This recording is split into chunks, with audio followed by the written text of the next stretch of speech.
ઓફિસેથી ક્યારે આવવાના? જે રોજના ટાઈમે આવું છો એ જ ટાઈમે આવવાનો છો. કઈ કામ છે? ના ના, કઈ કામ નથી, તમે આરામથી આવજો. સારું, વાંધો નહીં, હું નીકળું. લગ્ન પછી તો તું તારા મમ્મી પપ્પાને ભૂલી જ ગઈ, આવતી નથી? અરે ના ના પપ્પા, એવું કાંઈ નથી, પણ અત્યારે ભાવિનને ઓફિસમાં બહુ કામ છે ને, તો નથી નીકળાતું. અને એમ પણ ભાવનગરથી સુરત તો કેટલું દૂર છે, હું એકલી તો આવી ન શકું.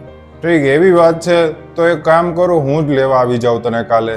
ના ના પપ્પા, રહેવા દો. આમ થાય તે મારા સાસુ ગામડે ગયા છે, તો ભાવિન એકલા કેટલું મેનેજ કરશે? તો જમાઈ નહીં સમજવું જોઈએ ને કે લગ્નને હજી 1 જ મહિનો થયો છે, તો તને તારા મમ્મી પપ્પાની યાદ આવતી હોય ને. ના પપ્પા, એવું કાંઈ નથી, મેં ભાવિનને હજી વાત કરી જ નથી. હા તો તું કહી દે, નતર પછી મારે કેવું પડશે. સારું, ચલો હું મૂકું છું, મારે કામ છે. હા વાંધો નહીં, મૂકું. તમે જમી લીધું? હા, જમી લીધું. હા વાંધો નહીં. સારું, મારે થોડુંક કામ છે, હું પતાવી દઉં, પછી વાત કરું. મૂકું. હા. શું થયું મનીષા, તું સવારની કંઈક કહેવા માંગે છો પણ કંઈ કહી નથી શકતી? ના ના, એવી તો કઈ વાત નથી.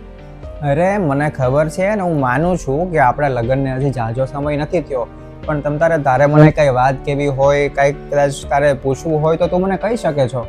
મને ઘરની યાદ આવતી હતી, તો તમે કહેતા હોય તો હું મારા ઘરે જાઉં 3-4 દિવસ માટે. તમે ના પાડશો તો હું નહીં જાઉં.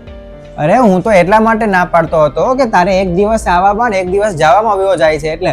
અને હવે કદાચ તારે જવાની ઈચ્છા હોય જ તે તો 3-4 દિવસ નહીં તો આરામથી અઠવાડિયું રોકાઈને આવો. પણ તમે અહીંયા એકલા? અરે તું મારી ચિંતા કરમાં, હું જમવાનું તો સવાર સાંજનું અઠવાડિયું હું ટિફિન બંધાવી લઈશ, એમાં કઈ વાંધો નહીં આવે. અને મસ્ત તો ઘર જેવું આવે જ છે, આપણે જે ઘણીવાર લઈએ છીએ તો પછી એમાં શું થઈ ગયું? તો હું ઘરે ફોન કરીને કહી દઉં?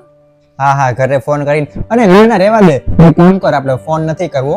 હવે હું જ તને લઈ જાવ અને હું જ તને મૂકી જઈશ. એટલે સૌથી પહેલા હું મૂકી જાઉં ને એટલે તારા મમ્મીને આપણે સરપ્રાઈઝ આપીએ. તારા મમ્મી ને પપ્પાને બે જોતા રહી જશે ને બે એકદમ અચાનક ખુશ થઈ જશે, તો મજા આવશે. હા તો એને તો બહુ મજા આવશે. સારું, સામાન પેક કરી લો.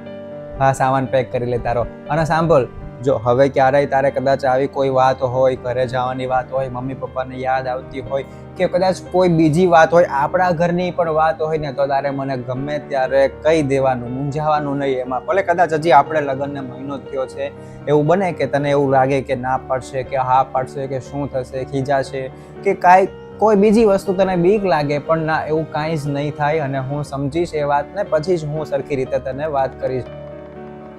એટલે તારે ક્યારેય ચિંતા કરવાની જરૂર નથી. જો તું આવી વાત મને કહીશ ને તો જ આપણે આ સંબંધને સરખી રીતે ખુશીથી આપણે આગળ વધારી શકશું અને આ જીવન આપણે સાથે રહી શકશું. હવે કદાચ તું કોઈ વાત મને નહીં કહે અને તારા મનમાં રાખીશ તો તને વધારે ચિંતા થશે અને એક પ્રશ્નમાંથી બીજા પ્રશ્નો ઉત્પન્ન થશે, એટલે એમાં વધારે આપણા સંબંધ ખરાબ થવાની ટ્રાય થઈ શકે છે.